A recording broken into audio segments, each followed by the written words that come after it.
Welcome to the second round and one of the most painful etudes ever. I've listened to this etude a lot, but I've never performed it.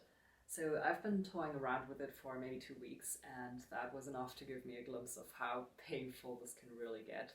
Good news is it's pretty short, and I've heard performances that lasted barely over a minute. So Pozniak seems to enjoy this etude a little bit more than the first one.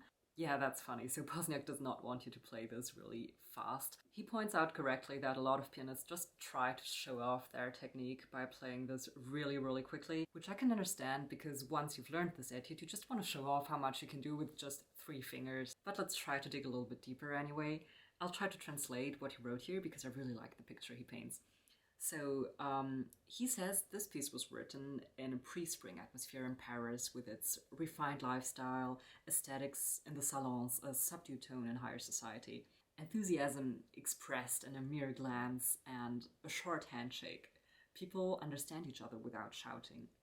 It is the intellectual society where Chopin really thrives. In a large concert hall in front of a noisy crowd, he was nervous and his performance was tarnished. But in contrast, his greatest joy was always playing for a small circle of sophisticated art lovers. Anyway, this fits Chopin's character so well as I always imagined it to be. And for us, this would mean this etude needs to be played with a certain grace and expression in it. And once I manage to get past the technical difficulties, that will mean embedding the emotions in a more sophisticated tone.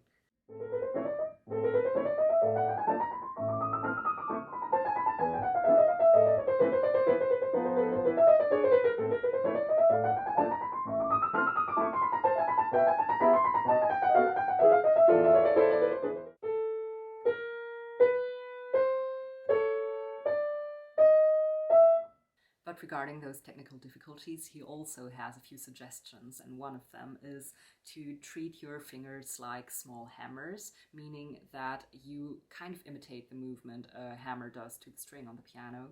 My piano teacher gave me this exercise when I was a kid where I had to press down the keys silently, except for one finger, the one which was playing.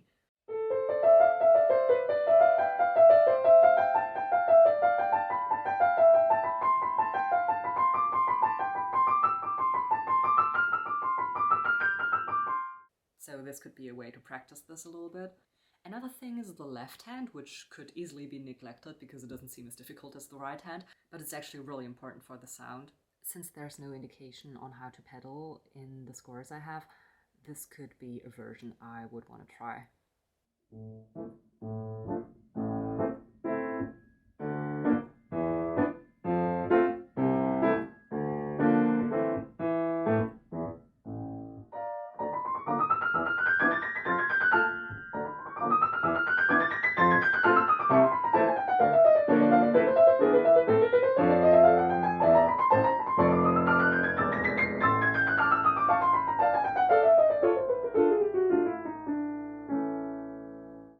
Why the last chord is in major, because this is the greatest salvation to just arrive there.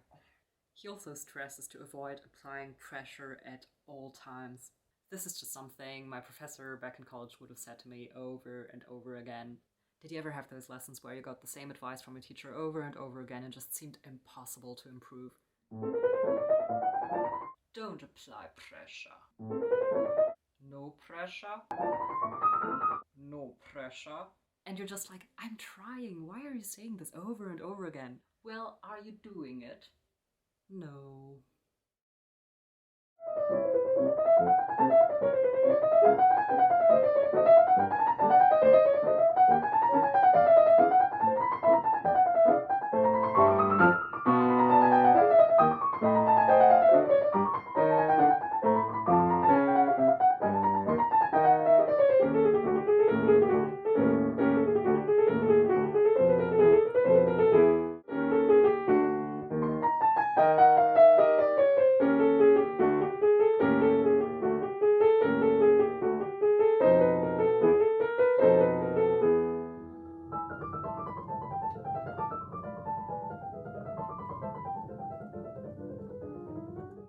This little break here is my best friend now because it's the only break you get in your right hand during the whole piece.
I already want to change everything after listening to it once, but that's just how far we got in 24 hours. Thanks for watching. I'm gonna take a nap and go back to practicing.